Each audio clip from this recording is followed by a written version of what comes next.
Hi, దోసకాయతో ఊరగాయ ఎలా చేయాలో చూద్దామా.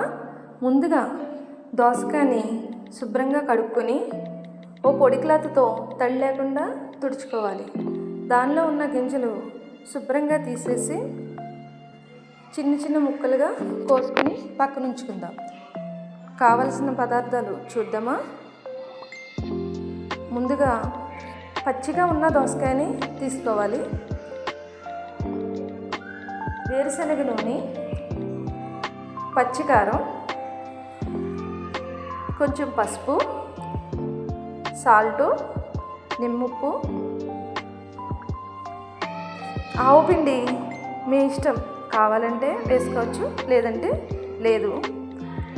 సాల్టు తగినంత, పసుపు చెప్పానుగా మీ ఇష్టం, వేసుకుంటే వేసుకోవచ్చు లేదంటే లేదు.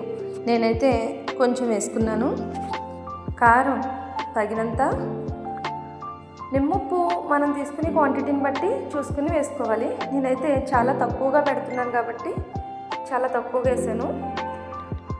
నిమ్మప్పు తగినంత, దాన్ని బాగా కలిపి వేరుశనగ నూనె తీసుకోమన్నానుగా, ఆ వేరుశనగ నూనెని దీనిలో వేసి బాగా కలిపి ఉదయం కలుపుకుంటే సాయంత్రం, సాయంత్రం కలుపుకుంటే ఉదయం, అలా ఉంచుకున్నప్పుడు బాగా ఊరి టేస్ట్ బాగుంటుంది.